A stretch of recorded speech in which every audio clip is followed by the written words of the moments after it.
अस्सलाम वालेकुम, नमस्कार, सत श्री अकाल एंड गुड इवनिंग। मैं हूँ आरज़ू काज़मी और आप देख रहे हैं भेजा फ्राई। बिल्कुल जी, भेजा फ्राई के नए एपिसोड के साथ हम हाजिर हैं और सबसे पहले आप सबसे रिक्वेस्ट है कि जिसने हमारे चैनल को सब्सक्राइब नहीं किया है प्लीज़ हमारे चैनल को सब्सक्राइब करना ना भूलिएगा। खैर हम आगे बढ़ते हैं और आज जो थोड़ी बहुत न्यूज़ हमारे पास जमा हुई है हमने सोचा हम आपको बताते चले।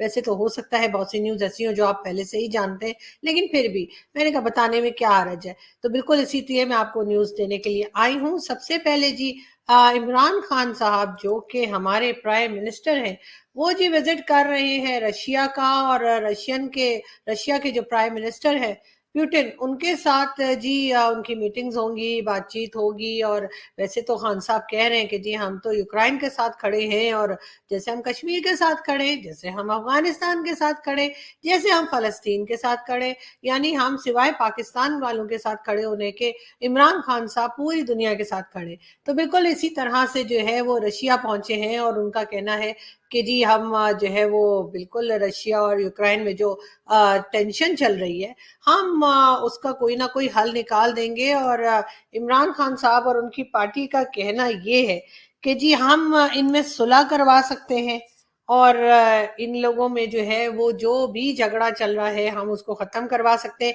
बिल्कुल जी, ईरान और सऊदी अरेबिया के बाद पहले यही स्टेटमेंट खान साहब की ईरान और सऊदी अरेबिया के लिए भी आई थी कि जी हम ईरान और सऊदी अरेबिया में दोस्ती करवा देंगे और दोनों के बीच में जो टेंशन है उसको हम खत्म करवा देंगे। अब यही बात उन्होंने रशिया और यूक्रेन के लिए कही है कि इन दोनों के बीच में भी टेंशन खत्म कर देंगे। मेरा ख्याल है यहाँ से ये सारे काम करने के बाद खान साहब जो हैं वो जो अगला उनका टारगेट होगा वो भारत और चाइना होगा, क्योंकि अब वो जल्दी ये स्टेटमेंट भी देने वाले हैं कि जी हम भारत और चाइना के बीच में भी जो टेंशन चल रही है, बॉर्डर टेंशन है और कई दूसरी चीजें, वो जी हम खत्म करवा सकते हैं। मतलब खान साहब इतने कॉन्फिडेंट हैं। लेकिन साथ साथ ये पिक्चर हमें किसी ने भेजी और इसमें जो है वो रेहाम खान की किताब जो है वो पढ़ते हुए नजर आ रहे हैं रशियन प्रेसिडेंट। लेकिन हो सकता है किसी ने फोटोशॉप की हो, लेकिन कहीं पढ़ ही ना लें। इसलिए कि आप तो जानते ही ना कि इस बुक में पेज नंबर 7 समझ गए ना आप लोग, बिल्कुल जी। और आजकल सब लोग वही पेज पढ़ रहे हैं और किसी की कुछ समझ में नहीं आ रहा कि आखिर ये चल क्या रहा है। खान साहब बहुत परेशान है। खान साहब कह रहे हैं जी सोशल मीडिया बंद करो, सोशल मीडिया को कंट्रोल करो। इलेक्ट्रॉनिक मीडिया तो पहले ही कंट्रोल में है, वहां तो पहले ही उनके पालतू बैठे हुए हैं जो आपको आजकल हर चैनल पे नजर आते हैं और उन्हीं की किस्म की बातें करते हैं जो गवर्नमेंट सुनना चाहती है, जो स्टैब्लिशमेंट सुनना चाहती है, उसी किस्म की बातें वो लोग करते हैं। यानी वहां पे कोई आपको ऐसी बात करता हुआ नहीं मिलेगा कि जी जिस वक्त धमाके हो रहे थे, मिसाइल्स चल रहे थे उजड़ी कैम्प रावलपिंडी पाकिस्तान में, उस वक्त हमारे यहाँ के जनरल्स जो थे वो स्विस बैंक्स में अपने अकाउंट्स बना रहे थे। अफगान महाजरीन के नाम पे, अफगान रेफ्यूजीज के नाम पे, अफगान जिहाद के नाम पर जो फंड्स अमेरिका से और दूसरी कंट्रीज से मिले वो सबके सब जमा करके और अपने अपने औलादों के लिए जो है, यानी अपने अपने बच्चों के लिए जो है स्विस बैंक्स में रख दिए गए। बहुत से जनरल्स के नाम आए और अब लोग अभी उस पर डिस्कस करना शुरू ही किया था कि जी एक बिल लेकर आ गए और उस बिल का सारा जो मकसद है, यानी उस बिल को लाने का पूरा जो प्लान किया गया वो सिर्फ और सिर्फ इसलिए ताकि लोग ये बात ना कर सकें, ना तो सोशल मीडिया पे और ना ही इलेक्ट्रॉनिक मीडिया पर या प्रिंट मीडिया में, कि जी ये जर्नल्स जो हैं वो किस तरह से जो है चोरी कर रहे थे और अभी तक चोरी कर रहे हैं। और उसके बाद ये पापा जॉन्स पिज्जा कहाँ से बन गए।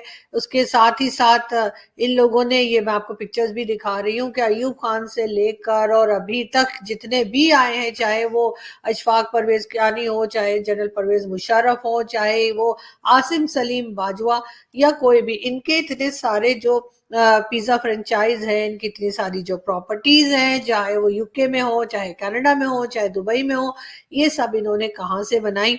यानी कि अफगान रेफ्यूजीज के नाम पर ये पैसे लेते रहे अमेरिका से। और वैसे अमेरिका भी अच्छे खासे ढक्कन लगते हैं मुझे। अगर उनमें थोड़ी सी भी अकल होती तो वो शुरू में ही ऑडिट करवाते, शुरू में ही चेक करते हैं और बैलेंस रखते हैं कि जी ये पैसा जो हम दे रहे हैं अफगानी रेफ्यूजीज के नाम पे पैसा कहाँ जा रहा है, तो शायद उन्हें तभी पता लग जाता कि ये पैसा तो यहाँ पे रुकता ही नहीं। यानी हमें पाकिस्तानियों को इस्लामिक बैंकिंग पे लगाकर ये जर्नल जो है खुद ये स्विस बैंक्स में अपने अकाउंट्स बना रहे थे और हमें कह रहे थे कि जी इस्लामिक बैंकिंग होनी चाहिए। आपको यहाँ पे कई बैंक्स ऐसे मिलेंगे जिसमें लिखा होगा जी इस्लामिक बैंकिंग। इस्लामिक बैंकिंग क्या होती है, मतलब उसमें सूद नहीं होगा और इस किस्म की चीजें शायद मुझे तो मालूम नहीं, इसलिए कि मैंने तो कभी इस्लामिक बैंकिंग के उसमें कभी अकाउंट ही नहीं रखा।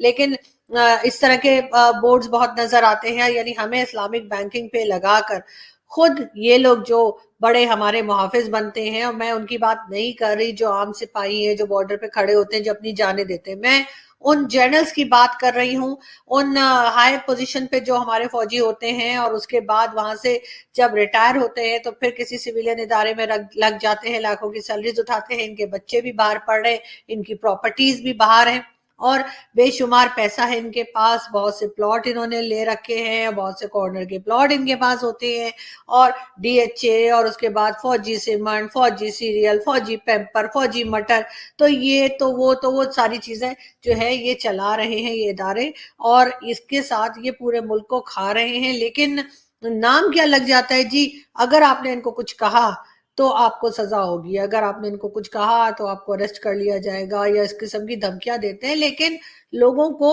रोक पाना बहुत मुश्किल है। अब लोगों ने इनसे डरना छोड़ दिया है, लोग काफी बहादुर हो गए और ये चीज बहुत अच्छी है। लेकिन क्या ये हिस्ट्री को बदल सकेंगे? क्या जो ये अभी कर रहे हैं, जो ये पहले करते रहे हैं, क्या ये उस चीज में कोई बदलाव ला सकेंगे? हमें तो ऐसा नहीं लगता। साथ साथ हम अगर बात करें इमरान खान के विजिट की रशिया के, तो रशिया जो है उसके ऊपर सुना यही गया है कि सैंक्शंस लगनी शुरू हो गई हैं अमेरिका की तरफ से। तो सबसे पहले तो जो इफेक्ट पड़ेगा वो उनके बैंकिंग सिस्टम पे पड़ेगा। हाँ, ये तो खान साहब अब क्या होगा, मुझे तो लगता है आपको नहीं जाना चाहिए था, इसलिए कि इनके तो बैंकिंग सिस्टम ही अगर बंद हो गया और सैंक्शंस की वजह से ये मतलब पैसे वैसे तो दे नहीं सकेंगे आपको, फिर क्या करना है ऐसे लोगों से मिलके? छोड़िए जी, कोई और काम कीजिए, हमें और बड़े काम है, और बड़ी दुनिया पड़ी है, वहां जाइए, वहां जाके कोई अपना कटोरा वटोरा लेके वहां जाइए और उन लोगों से कोई बात कीजिए। ये तो अजीब अजीब लोग हैं। मतलब अब एक तो अमेरिका को भी अभी सैंक्शंस लगाने थे, खान साहब को जाने देते, कोई दो चार कुछ तो चिल्लर पार्टी होकर आई होती ना, उसके बाद की बात है कि ठीक है आप सैंक्शन भी लगा दीजिए, लेकिन हमारे पेट पे क्यों लात मार रहे हैं? लेकिन खैर हम एक वीडियो देखते हैं और फिर बात करते हैं। एक वाक्य बयान करता हूं कि मैं खुद इंफॉर्मेशन मिनिस्टर था खैबर पुख्तनख्वा का। इसने कहा मैं वजीरिस्तान जाऊंगा और ये वहां पे यानी एहतजाज करूंगा। तो जब ये पहुंचा डीआई खान, तो कमिश्नर ने मुझसे राबिता किया कि इमरान खान कह रहा है, रिकॉर्ड पे कह रहा हूं, इमरान खान कह रहे कि मुझे गिरफ्तार करो, आगे जाना मुश्किल है।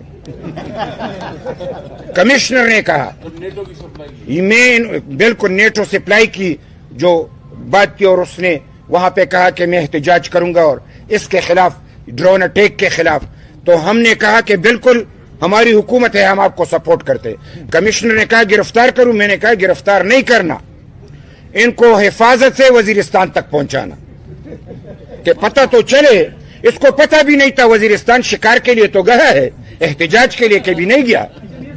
ये टैंक में था और लोगों से कह रहा था मैं वजीरिस्तान में हूं। खुदा की कसम टैंक में खड़े हो के उसने कहा वजीरिस्तान में हूं।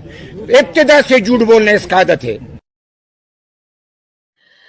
जी, ये थे मियां इफ्तिखार जो कि एएनपी के लीडर हैं और बड़े बहादुर किस्म के केपीके से इनका ताल्लुक है, और ये बता रहे थे कि खान साहब की हिम्मत नहीं हो रही थी कि वो वजीरिस्तान जा सकें। और इसी किस्म की बातें हम देखते हैं जब बलूचिस्तान की बात होती है, तो खान साहब वहां पे, बलूचिस्तान का मतलब खान साहब कोयटा नहीं है कि आप कोयटा गए और वहां पर भी आप सिर्फ जो वहां पे फौजी मौजूद थे उनसे मुलाकात करके आ गए, आपने ना वहां के लोगों से मिले, ना मिसिंग पर्सन्स का जो इशू है ना आपने वो देखा, ना ही कुछ और। लेकिन खैर खान साहब जो हैं वो अब देखते हैं रशिया से उनको क्या मिलता है। लेकिन बात सारी यही है कि बड़े गलत टाइमिंग्स है और बड़े गलत वक्त पे जा रहे हैं, इसलिए कि सैंक्शंस लगनी शुरू हो गई हैं। सबसे पहले तो वही वो पैसा वैसा उनका जो है वो कहीं धरा रह गया होगा। अब खान साहब जाएंगे तो पता नहीं मुझे वापसी का भाड़ा भी है खान साहब के पास या नहीं है, वरना खुद सुन लीजिए उनकी मिनिस्टर्स क्या कहती रही है। मैं नहीं कह रही, फिरदौस आपा कह रही हैं। ये पहला दौरा था जिसमें वो भिखारी बन के नहीं, वो इस कौम का फख्र बन के गए थे। जी, ये कौन-सा ट्रिप था जिसमें पहली बार खान साहब जो हैं वो कह रही हैं कि भिखारी बन के नहीं, कौम का फ़ख़्र बन के गए हैं। लेकिन ख़ैर इस तरह की चीज़ें तो होती ही रहती हैं और इसमें कोई बड़ी बात नहीं है, मतलब ये कि कुछ भी और बिल्कुल हम आगे बढ़ेंगे और हम आपको जी बताते हैं कि जी वीना मलिक हमारी बड़ी एक ज़बरदस्त सी एक्ट्रेस हैं वीना मलिक और उनको एक्टिंग के अलावा सब कुछ आता है। तो मैंने उनकी 1-2 फ़िल्में देखी थी और मेरे तो सर में दर्द हो गया, मैंने कहा यार क्या मैं कहाँ फँस गई। तो लेकिन ये है कि एक्ट्रेस वो बहुत बुरी हैं, ये तो मैं अभी साफ बोल रही हूँ, मुझसे तो झूठ बोला जाता नहीं, आप लोग जानते हैं। मुझे उनकी कोई एक्टिंग वैक्टिंग कुछ पसंद नहीं है। हाँ, लेकिन उनकी स्टेटमेंट्स बड़ी इंटरेस्टिंग होती हैं। तो वीना मलिक का कहना है कि जी मैं 13 साल की उम्र से हिजाब पहन रही हूँ। जी, ये बिल्कुल वीना मलिक हैं और ये 13 साल की उम्र यानी 13 इयर्स की एज से जो है इनका कहना है कि जी मैं हिजाब पहन ये तुम लोगों ने कौन सी पिक्चर लगा दी वीना मलिक को हिजाब वाली लगानी थी ना, चीप लोग हैं। खैर मैं ये रही। तो जी इसमें जी वीना जी का कहना है कि जी मैं तो 13 इयर्स की थी तब से हिजाब पहन रही हूँ और बड़ा उन्होंने सपोर्ट किया है हिजाब को और कैसे-कैसे लोगों ने सपोर्ट किया है ये देख के बड़ी मतलब हैरत हो जाती है। खैर हम आगे बढ़े और हम आपको ये बताएं कि जी इमरान खान साहब जो हमारे प्राइम मिनिस्टर हैं उन्होंने कहा है कि वो इंडिया के प्राइम मिनिस्टर नरेंद्र मोदी जी के साथ टीवी डिबेट में हिस्सा लेना चाहते हैं। मेरे ख्याल से इसके लिए तो अर्नब गोस्वामी से बेस्ट कोई एंकर हो नहीं सकते अगर ऐसा कुछ हो जाए वाकई में और मोदी जी भी तैयार हो जाएंगे हाँ जी मैं जो है वो कर लेता हूँ टीवी डिबेट कर लेता हूँ और इधर से इमरान खान साहब आते हैं तो मेरा ख्याल है कि फिर तो वैसे तो बहुत सारे हमारे दोस्त हैं जो इंडियन मीडिया में हैं और बहुत ज़बरदस्त किस्म की एंकरिंग करते हैं और बहुत ज़बरदस्त शोज करते हैं लेकिन मेरा ख्याल है कि अर्नब जी जो है वो मुझे मेरा ख्याल है इसमें बेस्ट रहेंगे क्योंकि जहां खान साहब ने कुछ कहा उन्होंने कहना है कुछ भी तो वो उनका कुछ भी बड़ा फेमस है पाकिस्तान में तो इसलिए मुझे लगता है लेकिन खान साहब इससे पहले कि आप Indian prime minister Narendra Modi ji के साथ जो है लाइव डिबेट में जाएं अगर आप में थोड़ी सी हिम्मत है तो आप आइए हमारे जियो के जो एंकर पर्सन हैं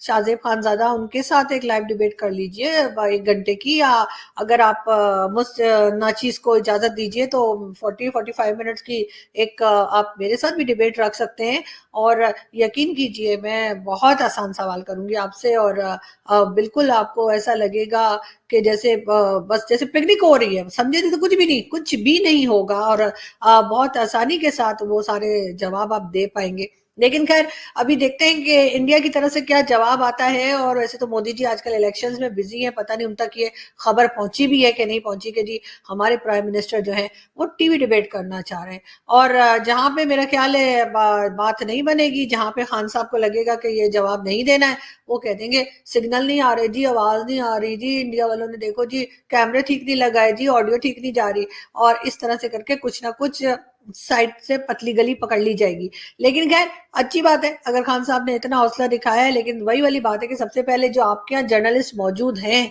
जो आपसे बात करना चाहते हैं चले मुझे भी छोड़े मैं भी तो छोटी मोटी सी जर्नलिस्ट हूँ शाहजेब तो एक बड़े जर्नलिस्ट हैं आप जरा शाहजेब के साथ बैठ जाइए 1 घंटे के शो में उनके लाइव और वो वाली लाइव नहीं वो जो आप अपने लोग बिठा देते हैं और खुद ही उनसे फोन करवाते हैं और खुद ही जवाब दे देते हैं कि वाह जी वाह खान साहब आप तो बड़ा अच्छा काम करें उस तरह का ना हो शो और शाहजेब वाकई में सवाल करें और आप जवाब दें उसके बाद हम मानेंगे कि आप मोदी जी के साथ भी बैठ सकते हैं खैर हम आगे बढ़े इमरान खान साहब ने कहा है मुल्क को गुर्बत से निकालना चाहता हूं बिल्कुल आप ऐसा नहीं चाहते खान साहब और जो आप कानून बना रहे हैं झूठी खबरों का उसके अंदर आप भी आ जाते हैं जब आप इस किस्म की बातें करते हैं और इसके अलावा खान साहब ने ये भी कहा है कि हमारे दौर में गुर्बत कम हुई है बिल्कुल जी ये जो 4.5 साल 4 साढ़े 4 साल इमरान खान के पाकिस्तान में गुजरे हैं एज अ प्राइम मिनिस्टर उसमें गुर्बत कम हुई है ये बयान है प्राइम मिनिस्टर इमरान खान का इसके ऊपर तो फौरन एक्शन हो जाना चाहिए और इनको फौरन 5 साल के लिए जेल में डाल देना चाहिए क्योंकि ये एकदम झूठी खबर है साथ साथ हमारे यहाँ के एक्टर हैं जी शान के लिए मैं क्या कहूँ इनकी भी फिल्में ऐसी होती हैं कि देख के इंसान का दिमाग घूम जाता है उनका भी कहना है कि जी मंजिलों पर हौसले से हिम्मत और कुर्बानी से पहुंचा जाता है पेट्रोल से नहीं मतलब अजीब बात है शान जी। वैसे तो आपकी फिल्में भी ऐसी होती है ना कि आपकी फिल्में देखने के लिए भी बड़ा हौसला चाहिए, बड़ी हिम्मत चाहिए और इंसान के पास दिमाग तो बिल्कुल भी नहीं होना चाहिए, तभी जाके आपकी फिल्में जो है ना कोई देख सकता है। मैंने बड़ी कोशिश की थी, 2-3 बार कोशिश की, नहीं देख पाई मैं।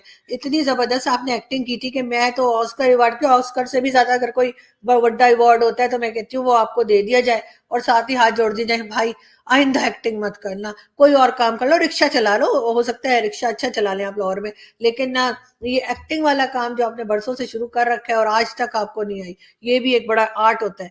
वरना तो बड़े बड़े लोग होते हैं जो काम शुरू करते हैं, शुरू में बड़ा खराब करते हैं, लेकिन आहिस्ता आहिस्ता करते करते सीख जाते हैं और फिर आगे जाके उनके काम में बहुत हम देखते हैं, चाहे वो एक्टर हो, सिंगर हो, जर्नलिस्ट हो या मेरे जैसे छोटे मोटे टीवी एंकर या जर्नलिस्टों के काम कुछ ना कुछ सीख जाते हैं। लेकिन आप पे आफरीन है कि आप बरसों से एक्टिंग कर रहे हैं और आज तक आपको कख नहीं आया।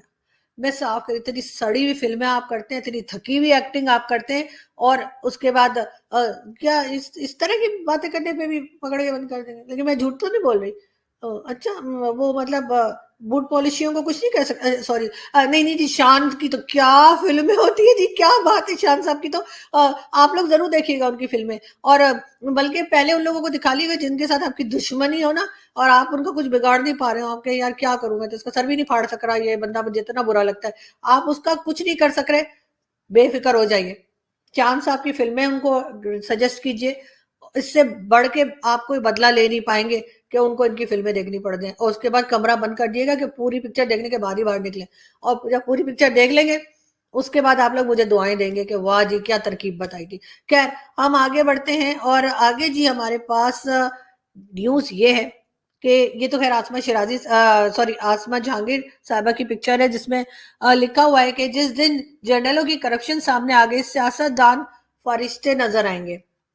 मैं जी बहुत बड़ी फैन हूँ आसमा जहांगीर साहबा की और आई विश कि मैं कभी उनसे मिली होती लाइफ में और बहुत ही जबरदस्त किस्म की बातें किया करती थी, बहुत ही बहादुर किस्म की खातून थी और आई विश कि मैं इनकी तरह कुछ बात कर पाऊं, इनको फॉलो कर पाऊं और कुछ ना कुछ जो भी इनसे सीखा है, इनकी बातें सुनकर, इनके टीवी शोज देख के, इनके आर्टिकल्स पढ़ के, इनको इनको इनको जैसे कहना चाहिए इनके स्टेटमेंट्स देखकर कुछ ना कुछ जो सीखा है उसको मैं जरूर फॉलो करूंगी और कोशिश करूंगी कि कुछ बेहतर काम कर सकूं जर्नलिज्म में।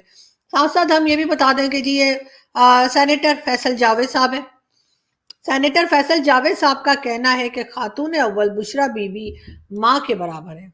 बिल्कुल जी, माँ के बराबर हैं, आप उनके बेटे के बराबर हैं और आपकी इत्तला के लिए उनका अपना खुद का बेटा जो है वो मूसा, वो 2 दिन पहले शराब पीते हुए पकड़ा गया है और उसके साथ बॉटल्स भी निकली हैं, दोस्त भी पकड़े गए हैं। तो आप भी उनके बेटे जैसे अपने आप को बता रहे हैं, तो मेरा ख्याल है फैसल आप समझदार हैं यार, आप तो मेरे दोस्त भी हैं, तो आप तो, मैं नहीं चाहूंगी कि आप भी कभी इस तरह से फड़े जाएं, तो थोड़ी एहतियात कियागा। अच्छा, मतलब पिए लेकिन पकड़ा ना जाए कम से कम पाकिस्तान में, वरना बड़ी शर्मिंदगी होती है। खैर, हम आगे बढ़ते हैं और ये मेरे ख्याल है लालू प्रसाद साहब है और इंडियन पॉलिटिशियन है और इनको 5 साल की जेल हुई है और जेल में रोटियां तोड़ रहे हैं। तो खैर इस पे हम अपने दोस्तों से कहेंगे कि भाई हमें थोड़ा सा बताइए कि ये सब क्या हो रहा है। वैसे बड़े मशहूर हैं लालू प्रसाद जी, पाकिस्तान में बड़े फेमस यहाँ पे हैं और लोग इनको बड़ा अच्छे से जानते हैं। और राबड़ी देवी और इस किस्म की मेरे ख्याल ऐसा कुछ नाम है इनकी वाइफ का भी। तो लेकिन ये कि खैर अब क्या कहा जा सकता है कि अगर इंडिया में इस तरह भी होता है कि जी जेल हो जाती है पॉलिटिशियन को अगर कोई गलत काम किया, लेकिन खैर हमारे यहाँ भी हो जाती है लेकिन फिर हमारे यहाँ निकल भी जाते हैं और उसके बाद हमारे यहाँ तो अपनी मर्जी के फैसले भी आ जाते हैं। साथ साथ हम बात करेंगे मुराद सईद साहब की। मुराद सईद साहब जी इमरान खान के बहुत ही फेवरेट मिनिस्टर हैं और आजकल काफ़ी ज़्यादा खबरों में है, इसलिए कि हर कोई कह रहा है कि इनको जी बेस्ट मिनिस्टर का अवार्ड दिया था, तो क्यों दिया था। उसके बाद रेहान खान की बुक में भी इनका जिक्र है और आजकल वो बुक सभी पढ़ते हुए नजर आ रहे हैं, यहाँ तक कि रशियन जो प्रेसिडेंट है उनके साथ भी रेहान खान की बुक नजर आ रही है। तो क्या कहा जा सकता है कि क्या पढ़ रहे होंगे वो, शायद उसी पेज पे जो पेज हम आपको बता रहे हैं। खैर, हम यहाँ से एक देखते हैं वीडियो और फिर बात करते हैं। मैं आपको बताना चाहता हूँ, इतने सारे युवाओं को बताना चाहता हूँ कि आप एक बार भारतीय जनता पार्टी की सरकार बना दो।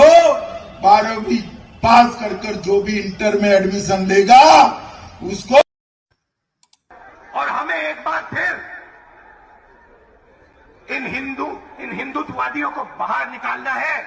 और एक बार फिर ये क्या कह रहे थे राहुल गांधी? हिंदुत्व को बाहर निकालना है, किसको बाहर निकालना है, ये मुझे बिल्कुल समझ नहीं आई। लेकिन फिर भी ये वीडियो मैंने लगा दी गई, शायद आप में से कोई मुझे गाइड कर पाए कि आखिर वो क्या बताना चाह रहे हैं। की अब मैं चन्नी जी के बारे में बताता हूं।